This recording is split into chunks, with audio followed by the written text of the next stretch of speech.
नमस्कार, मैं हूं रविशंकर शर्मा बुलंद युवा न्यूज़ के साथ। जैसे हम इस समय ताज़ा अपडेट के लिए जींद की हाउसिंग बोर्ड कॉलोनी में हैं, जहां ऐसी विभूतियां हमारे साथ विद्यमान हैं जिन्होंने हाउसिंग बोर्ड में कई दफ़ा सैनिटाइज़ करवाने के साथ साथ आम लोगों की यानी गरीब लोगों की जो ज़रूरतें हैं उनको भी पूरा किया है। तो मैं चाहूँगा कि थोड़ा सा कैमरे का फ्रेम उन व्यक्तित्व की तरफ आशीष शर्मा जी, डीसी विकास जी और नीरज शर्मा जी, ये ऐसी युवा, वैसे मैं कहना चाहूँगा कि जो भाई डीसी विकास जी जो मेरे बड़े भाई हैं, हालांकि रिटायर हो चुके हैं, लेकिन आज इनके जज्बे को हम सलाम करते हैं, क्योंकि युवा की तरह ही दिन रात एक करके अपनी टीम के साथ निरंतर समाज सेवा से जुड़े हुए हैं। सबसे पहले मैं चाहूँगा कि आशीष शर्मा जो हमारे साथ मौजूद हैं कि किस तरह के जो आपातकाल का ये दौर है, तो किस तरह से आपने इस आपातकाल के दौर को आम लोगों तक शेयर किया है। देखिए, ये वास्तव में आपने सही कहा कि ये दौर आपातकाल के दौर से कम नहीं है। आपातकाल का दौर तो नहीं है, क्योंकि माननीय प्रधानमंत्री नरेंद्र मोदी जी ने समय रहते लॉकडाउन का फैसला लेकर के देश को आपात स्थिति तो बचाया है, लेकिन अब आम नागरिक का कर्तव्य बनता है कि हम उसकी पालना करें, सोशल डिस्टेंसिंग की पालना करें और ज़रूरतमंदों की सहायता करें। उससे हम इस आपात की स्थिति से बाहर निकल सकते हैं। और दूसरी बात, यदि समाज के लोगों की, ज़रूरतमंद लोगों की सहायता की बात है, तो वो आज लगभग 3 प्रकार से वो सहायता हो सकती है। एक तो हम हैंड सैनिटाइज़ करके या पूरी बॉडी सैनिटाइज़ करके, दूसरा जो ज़रूरतमंद लोग हैं जिनके खाने का प्रबंध भी बड़ी मुश्किल से होता है, उनके लिए खाने का प्रबंध करवा करके, और तीसरा ये मास्क लगा करके हम उनकी सहायता कर सकते हैं। और हमने ये फैसला लिया, विधायक जी के आशीर्वाद से, विधायक जी का आदेश हमें प्राप्त हुआ कि आप अपने गली मोहल्ले तक की तो जिम्मेवारी लें। हमने अपने मोहल्ले की जिम्मेवारी लेते हुए विधायक जी के सामने ये आश्वासन दिया कि हम हमारी कॉलोनी में किसी प्रकार की समस्या नहीं आने देंगे। निश्चित तौर पर आशीष शर्मा का कहना है कि उन्होंने अपनी नैतिक जिम्मेदारी समझते हुए, जैसे यहाँ जींद के विधायक जी की बात की जाए, वो स्वयं एक डॉक्टर भी डॉक्टरी पेशे से हैं और एक युवा प्रतिनिधि हैं पब्लिक के, और उनके आह्वान के चलते इस पूरी टीम ने, आशीष जी का कहना है कि उन्होंने उन्हीं के मार्गदर्शन पर करके इस कॉलोनी को सैनिटाइज रखने में, लोगों को जागरूक करने की दिशा में एक अहम योगदान दिया है।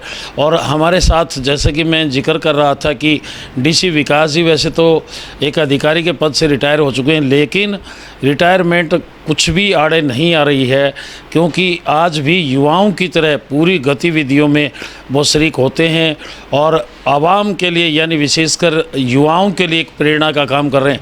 जी डीसी विकास जी, किस तरह का माहौल और किस तरह की प्रेरणा आप युवाओं को दे रहे हैं? देखो रविशंकर जी, ये जो जैसे आपने बताया कि ये आपात का समय है, आपातकालीन समय में जिस प्रकार से हर नागरिक को सतर्क रहना चाहिए और हर चीज़ का पूरा ध्यान रखना चाहिए, उस तरह की आवश्यकता है। और उस जागरूकता के लिए हम दिन रात कार्य कर रहे हैं।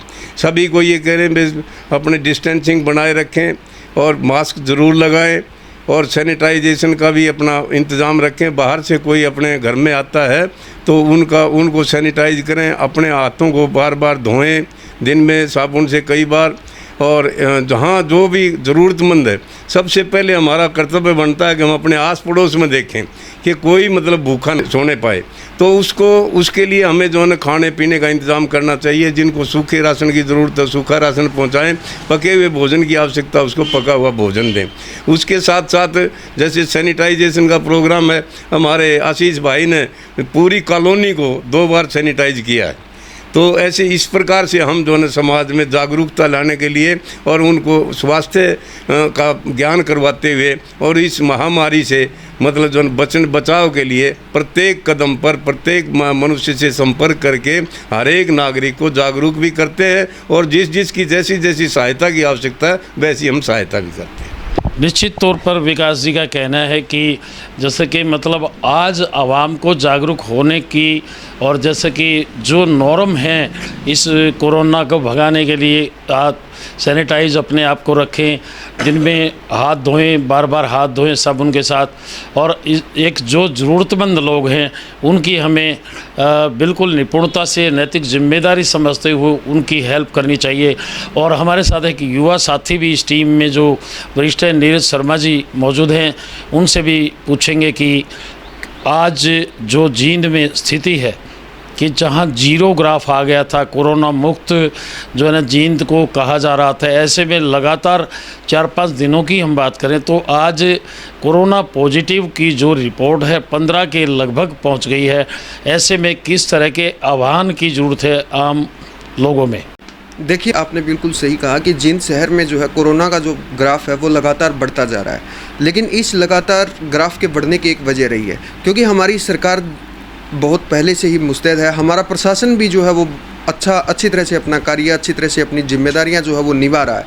लेकिन जैसा युवा कार्यकर्ता हमारे आशीष शर्मा जी ने बताया कि ये एक मुश्किल दौर का समय है, इससे हमें खुद भी निपटना होगा। लेकिन मैं एक बात ये कहना चाहूँगा कि हमारी जो जनता है वो इसका दायित्व सरकार पर ना छोड़ करके हम खुद ही इसका दायित्व ले तो हमारा जो ये कोरोना का जो संकट है ये जल्दी ही जो है वो गुजर जाएगा। और देखना आप, एक ऐसा समय आएगा जब सरकार इसकी जिम्मेवारी ज़्यादा नहीं लेगी, लेकिन हमें खुद अपने आप के बचाव के लिए जो है वो घरों में लॉकडाउन रखना पड़ेगा। हमने अपने आप को सैनिटाइज करना पड़ेगा, हमें अपने मुंह के ऊपर मास्क लगा करके चलना पड़ेगा। अब जैसे कल ही मैं एक शहर से जींद से गुजर रहा था तो मैंने देखा कि कुछ युवा साथी जो है वो मास्क नहीं लगा करके चल रहे हैं। हालांकि मैंने देखा कि कुछ जो हमारे जवान हैं वो उनको समझा रहे हैं कि आपको मास्क यूज करना चाहिए, फिर भी वो बोल रहे हैं कि हाँ हम मास्क यूज करेंगे। लेकिन ये जो गलतियां हैं ये कोरोना नहीं देखता है क्योंकि ये एक ऐसे महामारी है जो एक बार संक्रमण होने के बाद पता नहीं कितने लोगों में जो है ये फैल जाती है। और ये बीमारी जो है अगर हम इसी प्रकार से लापरवाही करते रहे तो ये एक बहुत बड़ी महामारी के रूप में सामने आएगी।